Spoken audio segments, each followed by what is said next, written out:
região, é a última região, né, que a gente tem para falar, já falamos de todas elas. E aí depois a gente vai falar do Brasil num contexto global, né, como que é esse Brasil aí no mundo conectado, tá bom? Bom, pessoal, quando a gente fala de região centro-oeste, deixa eu só... Tá gravando aí para vocês, parece? Sim. Eita, peraí que aqui para mim meio que trava algumas coisas. Deixa eu pôr aqui para a gente compartilhar. Quando a gente fala de... Quando a gente fala de região centro-oeste, a gente está falando de uma região que ela tem umas características bastante próprias, né? Assim, ela não é banhada pelo mar, ela possui 3 estados, a região centro-oeste é classificada como uma região que a gente chama de dispersora de água, né? Dispersar é distribuir, né? Então, muitos rios importantes vão nascer nessa região centro-oeste. Quando a gente fala da região centro-oeste, a vegetação predominante será a vegetação chamada de cerrado, mas é uma região que vem sofrendo muitas mudanças, principalmente na paisagem, mudanças essas causadas pelo homem, tá? Deixa eu só abrir aqui, porque o meu positivo tá meio lerdo, não sei o que está acontecendo com ele. Você clica, ele vai só quando ele quer.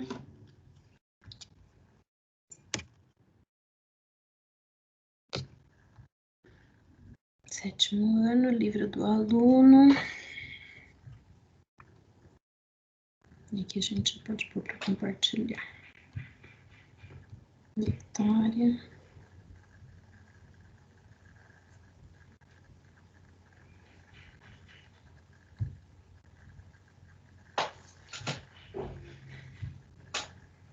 Tudo bem, Victoria? Tudo, professor, e você?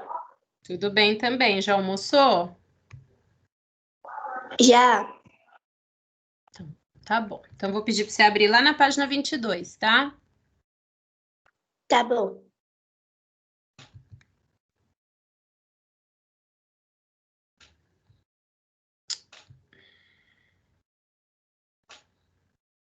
Ai, gente do céu.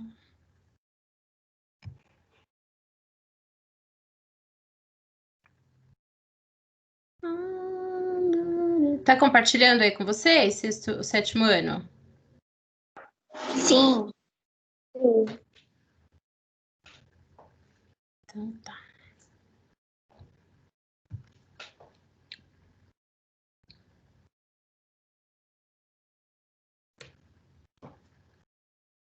Bom, então a gente começa aqui, né, com uma foto icônica. Todo mundo já viu esse lugar? Sim. Então, quando a gente fala de Brasília, né, a gente está falando da capital federal, do Distrito Federal. É uma cidade planejada, né, 100% planejada, e ela, na década de 60, se tornou a capital federal do Brasil. Então, a gente tem aqui algumas questões, né? A cidade de Brasília é a capital do país desde 1960, foi construída no centro do território brasileiro, especificamente para abrigar a sede dos poderes legislativo, executivo e judiciário de âmbito federal e distrital. Considerando o local da escolha da capital federal e as alterações promovidas na região, é possível deduzir que a construção de Brasília acarretou modificações intensas no espaço da região. Que impactos e transformações geográficas pode imaginar após a transferência da capital em 1960 do Rio de Janeiro para a região central do país? Que tipo de mudanças, pessoal, vocês acham que ocorreu na região centro-oeste quando ocorre a transferência da capital do Brasil para lá? Vocês conseguem imaginar alguma coisa? Por que será que construíram Brasília mudou a capital federal do Rio de Janeiro, foi lá para Brasília. Por que será que o governo de Juscelino Kubitschek decide fazer isso? Quando a gente fala de região centro-oeste, então a região norte do Brasil e a região centro-oeste foram regiões que elas demoraram muito para serem ocupadas, né? Por conta dessa demora de serem ocupadas por pessoas, né, por migrantes, etc., elas apresentavam menor desenvolvimento. O projeto de construir Brasília, né, construir a capital federal, aí nesse ponto estratégico do Brasil, ele tinha por finalidade vários aspectos. Vocês querem saber os aspectos positivos ou os aspectos negativos ou os dois? Os dois. Quando a gente fala, né, da construção de Brasília, como aspecto positivo, né, a gente pode dizer que na época tínhamos ali um presidente, né, Juscelino Kubitschek, que ele era uma pessoa bastante audaciosa, né, e que queria levar desenvolvimento para a região central do país. Queria fazer com que essa região fosse ocupada, uma região estratégica, né, porque ele está numa posição que ele tem facilidade para se deslocar por várias regiões ali do Brasil que ele queira.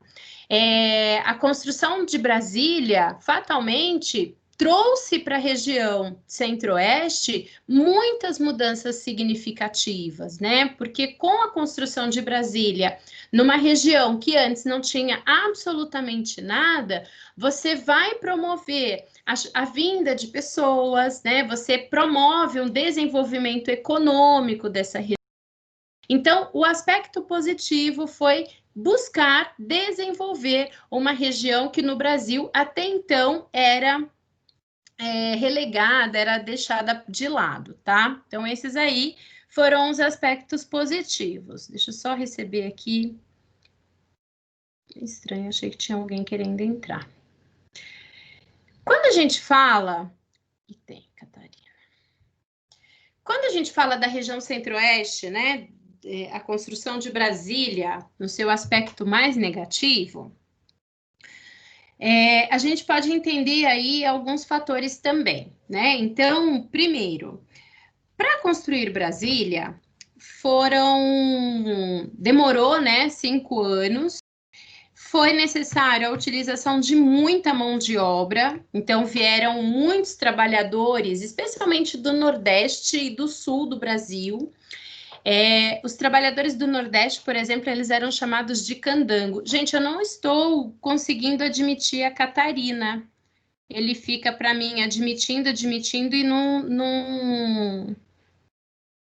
não vai. Se ela perguntar alguma coisa para vocês, pede para ela sair e tentar entrar novamente. Então, os candangos, né, o povo nordestino que ia trabalhar lá na região de Brasília, eles eram denominados dessa maneira.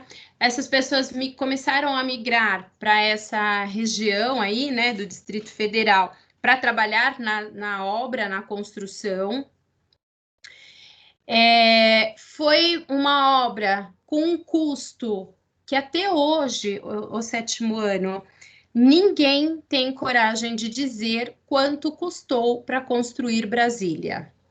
O fato é que essa obra de construção de Brasília foi uma obra onde as empreiteiras, já Andrade Gutierrez, entre tantas outras, já ganhavam muito dinheiro do governo para elas poderem desenvolver esses projetos, tá? Então, existem documentos que falam que ninguém sabe ao certo quanto custou Brasília, mas sabe-se que o valor foi exorbitante. Então, a construção de Brasília já gerou um rombo para o Brasil, né? Gerou um custo muito elevado para o Brasil.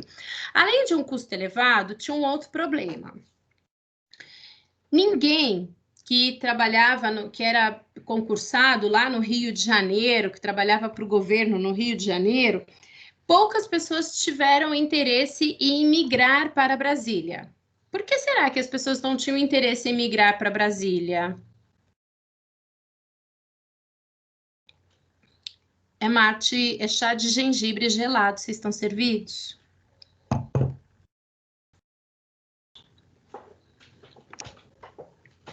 Ninguém queria migrar para Brasília porque Brasília simplesmente não tinha nada, né? Era um vazio, um lugar no meio de um poeirão vermelho, um calor, né, extremamente elevado, um lugar que durante os meses de inverno ele é seco, né? Então a umidade do ar ela vai ser relativamente próximo de um deserto, chega aí a 10%. Então, você tem um lugar cujas características climáticas, elas eram bem difíceis. Então, não havia interesse das pessoas que eram concursadas, por exemplo, em migrar para lá. E aí, para que o governo atraísse pessoas para serem funcionários públicos, o que ele resolve fazer, né? Ele vai colocar em Brasília, para os funcionários públicos, os maiores salários do Brasil. Então, quando a gente fala, por exemplo, de remuneração, né, de salário, o funcionalismo público de Brasília, ele é o funcionalismo que recebe maior valor, tá? Então, é caro para o Estado, para o Brasil, bancar o funcionalismo público de Brasília, tá? Então, Brasília teve aspectos positivos, tem aspectos negativos que, infelizmente, acaba caindo no bolso de todo mundo, tá? Então, Brasília tem um lado bom e um lado perverso, tá? Bom, quando a gente fala, né, da região centro-oeste, são 3 estados que vão fazer parte desta região e um Distrito Federal. Lembrando que a região centro-oeste foi a região que mais sofreu modificações na sua geografia. Os estados, eles antes haviam só 2 estados, né? Havia somente Mato Grosso e Goiás. E aí, com o passar dos anos, esses estados eles vão sendo divididos, né? Então, na década de 70 vai aparecer o Mato Grosso do Sul, né? O Mato Grosso será dividido em 2, aparece o Mato Grosso do Sul. Na década de 60 surge o Distrito Federal.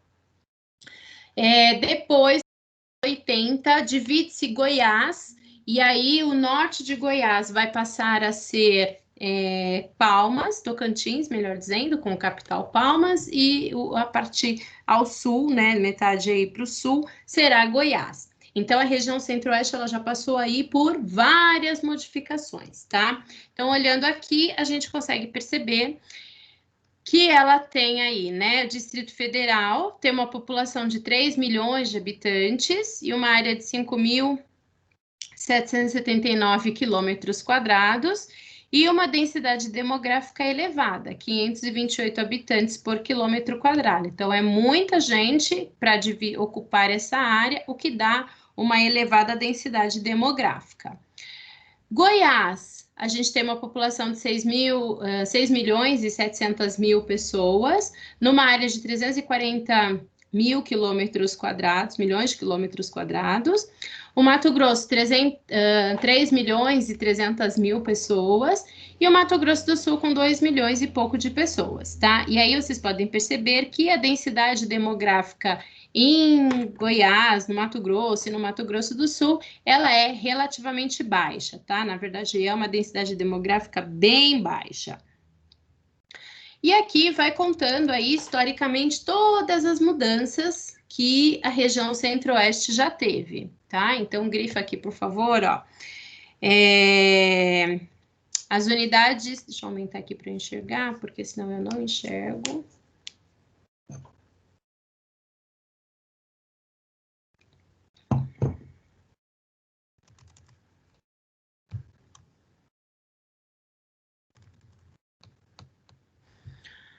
As unidades federativas do Centro-Oeste passaram por várias configurações. Em 1950, ela só tinha 2 estados, como eu falei para vocês, Goiás e Mato Grosso. Em 1960, a capital federal vai ser transferida para lá. Em 77, o estado do Mato Grosso vai ser dividido e vai dar origem ao Mato Grosso do Sul. Em 88, Goiás vai ser dividido e vai aparecer aí o que a gente já falou para vocês, que é o tal do Tocantins, tá? Tocantins que vai pertencer à região norte do Brasil. Então, quando a gente fala da região centro-oeste, uma região que hoje nós vamos ter 3 estados, Mato Grosso do Sul e Goiás, são estados que ficam no centro do Brasil, né, na região central. Eles não são banhados pelo mar, tá? São estados, portanto, que vão utilizar muito rodovias para poder escoar as suas mercadorias e rios, tá? Vão usar bastante a hidrovia e vão usar bastante rodovias, tá? Essas transformações geográficas todas aí na região centro-oeste, ela começa então a promover uma grande quantidade de fluxo migratório, né? Pessoas de outras regiões do Brasil que começam a ocupar essas áreas, tá? Quando a gente fala, por exemplo, do Mato Grosso é um estado que ele é um dos maiores produtores de grãos do Brasil, né? Então, produção de soja, por exemplo, de milho, ele vai ser um dos grandes produtores. O Mato Grosso, ele vai contar com áreas muito grandes de propriedades rurais, tá? Então, você tem muitas terras, uma grande quantidade de terras na mão de poucas pessoas. Então, aqui na região centro-oeste, você tem uma concentração de terras, tá?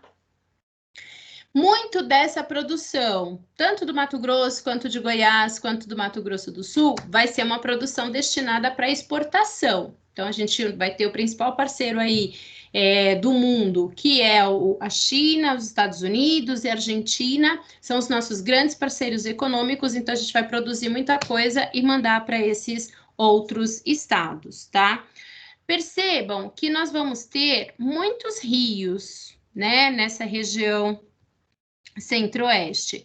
Então, quando eu digo para vocês que é uma região dispersora de água, significa que nestas regiões, nessa região centro-oeste, será a nascente de várias bacias hidrográficas importantes, tá? Então, essa região centro-oeste, ela vai mandar água para praticamente todas as regiões do Brasil. Até aqui tudo bem, gente? Tá dando para entender? Sim. Então tá, deixa eu ver se tem gente aqui para... Deixa eu aceitar o Isaac.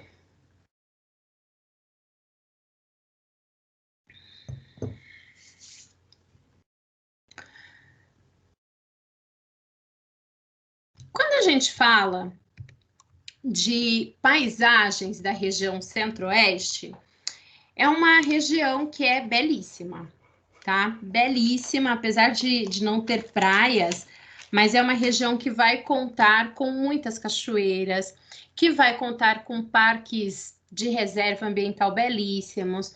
A gente vai ter a Chapada dos Guimarães, que é um lugar incrível, onde você tem relevos de tabuleiros, né, que são áreas de planaltos, mas que são umas tábuas, assim, né, são retos em cima. Você vai ter a Chapada dos Veadeiros, que também é um lugar belíssimo. Você vai ter o Pantanal mato-grossense, né, que infelizmente, apesar de neste momento, né, estar aí pegando fogo, mas é uma das paisagens lindíssimas que nós temos no Brasil, e quando a gente região centro-oeste, a vegetação que vai predominar aí é a vegetação do cerrado, tá? Digo vegetação nativa, tá?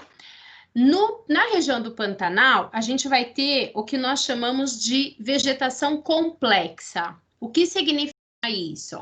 Significa que na região do Pantanal, por conta da sua característica de inundação durante o período de chuva, você encontra ali vegetação de vários tipos. Você vai encontrar vegetação do cerrado, você vai encontrar vegetação da vegetação da Caatinga, vegetação da Amazônia. Então, você tem ali uma diversidade de vegetação, e aí, por isso, ela é considerada uma vegetação complexa, porque é até difícil para você estudar devido à diversidade que vai ter ali dentro. Quando a gente fala da região centro-oeste, também vamos ter vegetação que sofre uma grande interferência humana. Por conta do avanço da agricultura e da pecuária, grande parte do cerrado já está desmatado, tá? Então, a gente, infelizmente, tem problemas que vão ser gerados com esse desmatamento, que todos vocês já sabem quais são. Então, quanto mais a gente desmata, menos umidade, quanto menos umidade, chuvas mais irregulares, né? Chuvas que às vezes vão demorar mais tempo para cair no lugar. Quando vem uma chuva torrencial, que muitas vezes vai trazer bastante prejuízo, mas a região centro-oeste é uma região que, em termos de paisagem, ela é digna de muita beleza, tá? Com relação ao clima, a região centro-oeste, ela vai predominar o clima tropical típico ou tropical continental. Tá? Quando a gente fala do clima tropical, a gente está falando de um lugar que ele tem, como vocês todos já sabem, 2 estações do ano bem definidas, tá? Vai ser quente na maioria dos dias, mas durante o verão ocorrem mais chuvas do que no inverno, tá? Então, no inverno, eles vivem aí um período mais prolongado com menos chuva. A região centro-oeste, ela vai ter também, né, na questão climática, influência de alguns fatores. Então, grifa aqui, por favor, ó. Os principais fatores que influenciam as características da região centro-oeste são a latitude, a altitude, a continentalidade e as massas de ar. Então, quando a gente fala da latitude, vou voltar aqui um pouquinho. A região centro-oeste, ela está, né, a maior parte dela, com exceção do sul do Mato Grosso do Sul, ela vai ser uma região que vai ficar numa zona térmica chamada de intertropical, tá? Então, pelo fato dela estar nessa latitude de zona térmica intertropical, vão predominar os climas, vão predominar temperaturas mais elevadas, tá? O clima, como eu já falei, predominante aí vai ser o clima tropical, continental ou tropical típico. Mas a gente também vai encontrar, por exemplo, o clima tropical de altitude, né? Então, a gente tem aí o fator altitude, desce aqui um pouquinho, o fator altitude, que, como vocês todos já sabem, as áreas de relevos mais elevados serão áreas que apresentarão redução na sua temperatura, tá? A gente tem o fator também continentalidade. Quando a gente fala do fator continentalidade, todos vocês já sabem que quando eu falo do continente, estamos nos referindo a áreas que estão distantes do oceano. São áreas que vão apresentar uma amplitude térmica anual maior, porque elas estão longe da água, né, que retém o calor, e lá também tem a influência de massas de ar. Então, quando a gente fala da influência de massas de ar, aqui nessa região, por exemplo, vai receber massa de ar polar vinda da região sul, tá? Vai receber massa de ar úmida, quente úmida, vinda lá da região norte do Brasil.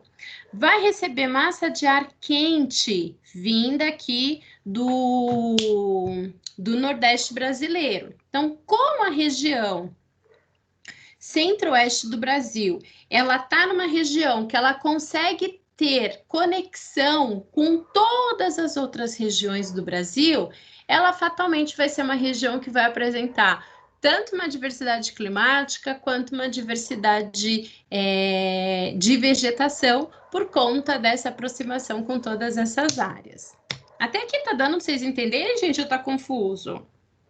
Tá dando para entender.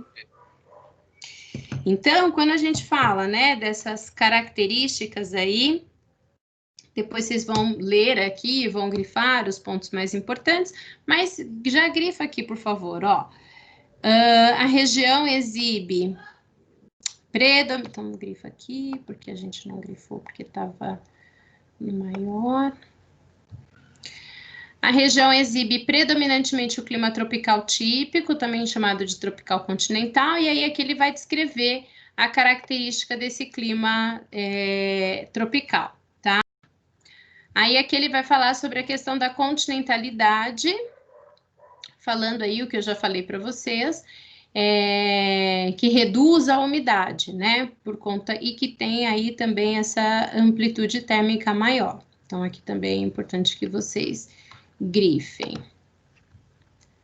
E quando a gente fala da altitude, todos vocês já sabem que as regiões que apresentam temperaturas mais baixas por conta de altitude, elas vão ter o nome tropical de altitude, tá? São temperaturas mais baixas.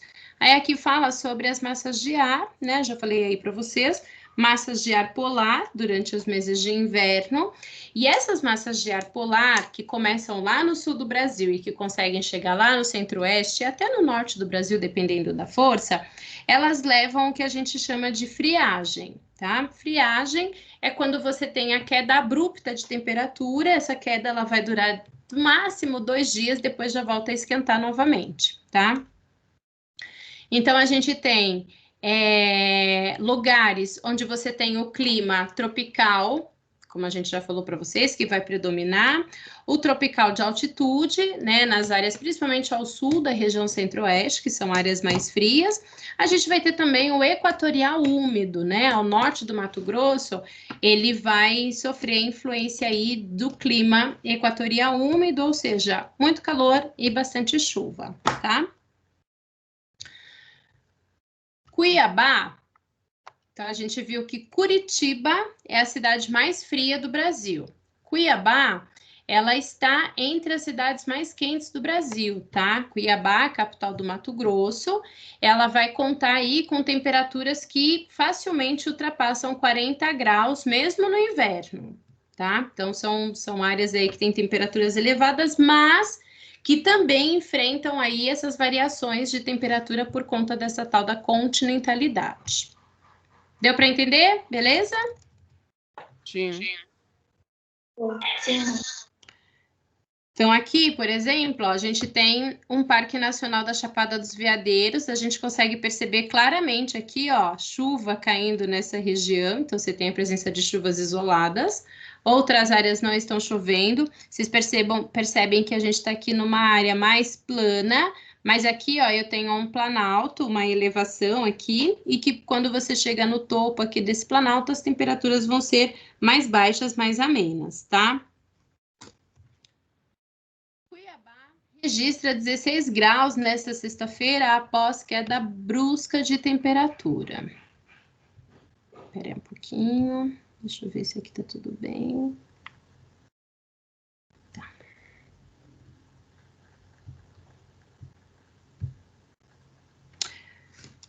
Caiu a temperatura em Cuiabá nesta sexta-feira, dia 19. Os termômetros marcaram no início da manhã 16 graus e surpreendeu a população. Além do clima ameno, o céu estava encoberto de neblina.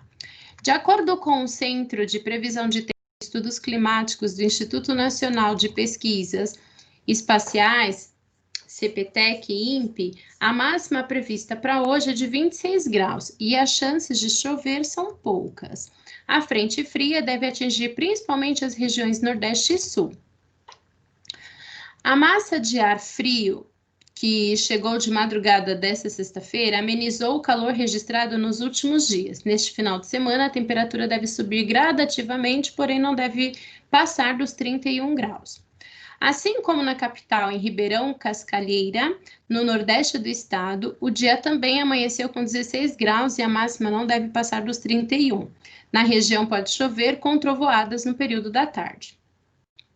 Na região sul do estado, o frio também chegou. Em Porto Esperidião, a mínima deve ser de 16 graus e a máxima não deve passar dos 24. Não existe possibilidade de chuva.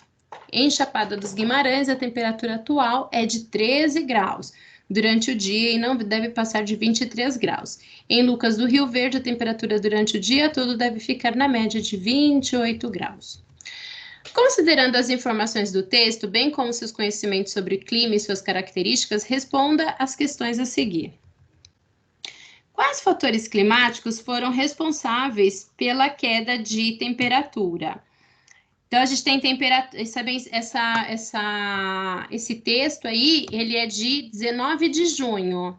Em junho, nós estamos entrando em qual estação do ano? Vocês lembram?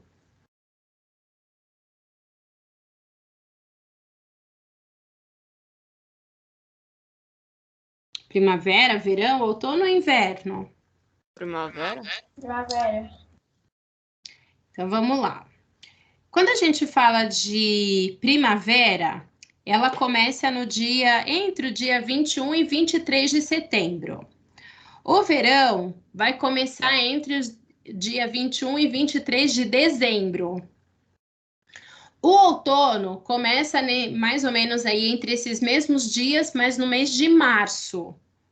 Portanto, em 19 de junho está perto de entrar qual estação do ano?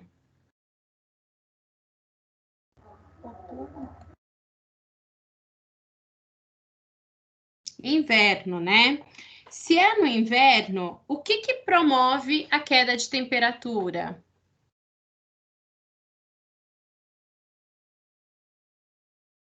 As massas de ar fria? Isso mesmo. Então, os fatores climáticos que são responsáveis aí, vocês podem dizer que é a chegada de massa de ar fria, massa de ar polar, na verdade, vinda lá do sul do Brasil.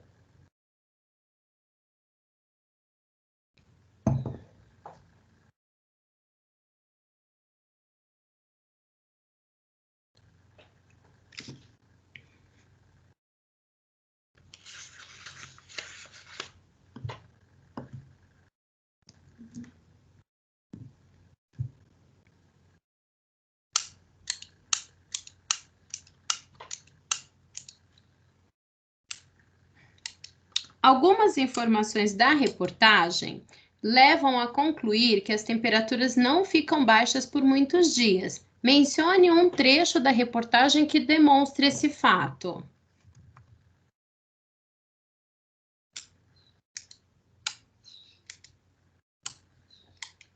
Então, vocês podem colocar aí um trecho, né? Como, por exemplo,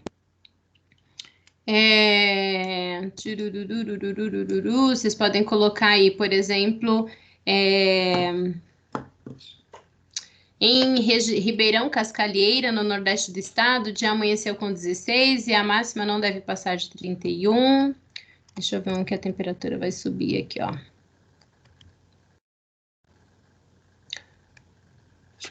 O frio. Nesse final de semana, a temperatura deve subir gradativamente, porém não deve passar dos 31 graus.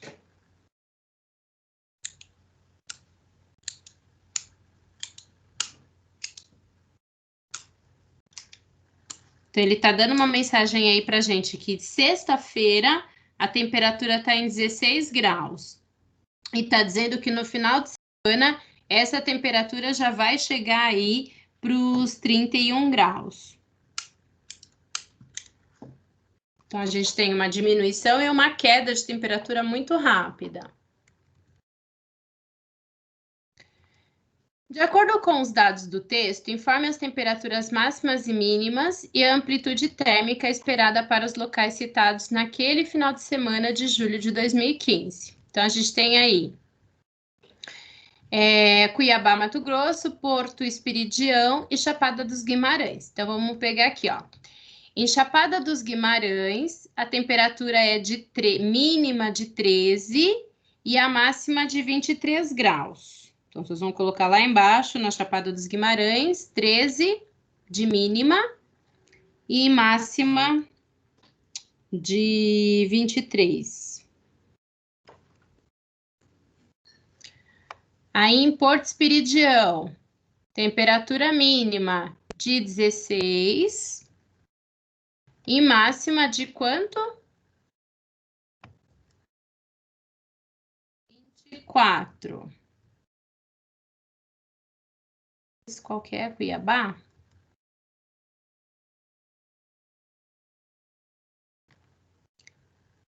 Cuiabá. Cuiabá, mínima de 16.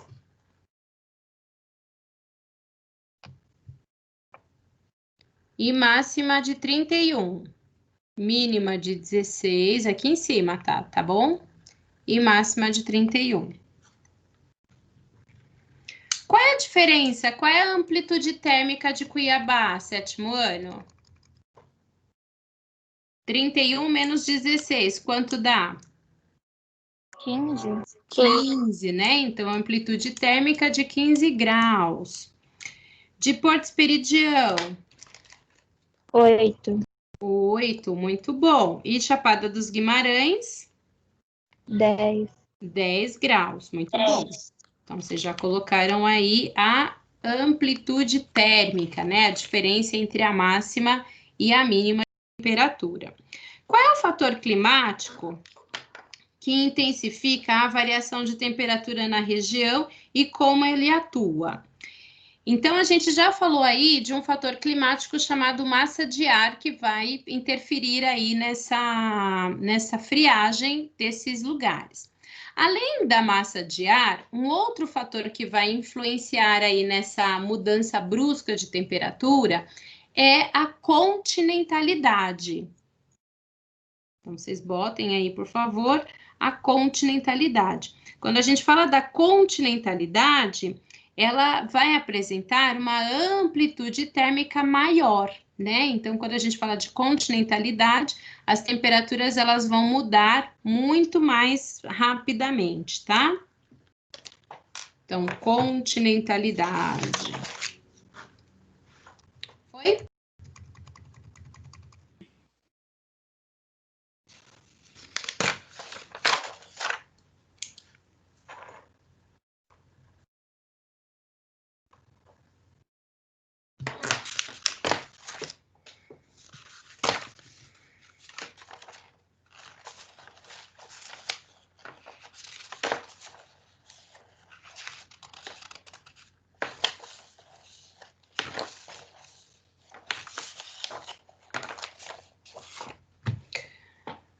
Vegetação. Então, a gente já sabe, fala de vegetação, a gente sempre deve levar em conta alguns aspectos, né? O que que determina essa vegetação? Como que ela vai ser em um lugar? Então, essa vegetação, ela sempre vai depender do clima, ela vai depender do tipo de relevo, ela vai depender do tipo de solo, ela vai depender do tipo de hidrografia, da quantidade de água que flui no lugar. Então, são vários os fatores aí que vão contribuir para que tipo de vegetação vai ser mais fácil aparecer em uma área ou em outra, tá? Então, as principais formas de vegetação do cerrado, da região centro-oeste, são o cerrado, a floresta amazônica, o Pantanal, e aí a gente vai encontrar algumas áreas de campos e algumas áreas também com florestas. Lembrando aí a todos vocês que a região centro-oeste, em termos de vegetação, ela já passou por grandes modificações, tá? O fato dela ser uma região aí que, como a gente já falou para vocês, vai ter muitas plantações, né? Vai ser uma região que vai ser bastante grande em termos de pecuária e agricultura. Fatalmente, a gente tem uma grande quantidade de desmatamento nessa região, tá? Então, aqui a gente observa o mapa. Então, ó, o verde claro, ele está falando de uma área que vai ter floresta equatorial. Quando a gente fala da floresta equatorial, estamos nos referindo à floresta amazônica, tá?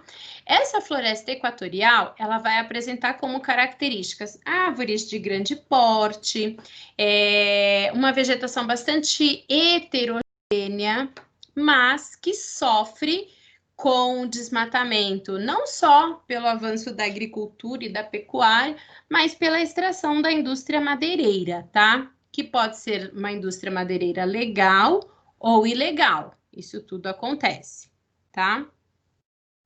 Nós vamos ter a área aqui do Complexo do Pantanal. Já expliquei para vocês que no Complexo do Pantanal a gente vai encontrar vegetação, tanto de vegetação de cerrado, quanto de vegetação de floresta, quanto de vegetação de caatinga. Então, a gente tem uma vegetação aí bastante diversificada, bastante variada, em virtude da localização geográfica que está esse local e por conta do grande volume de inundações existentes aí durante o período de chuvas, tá?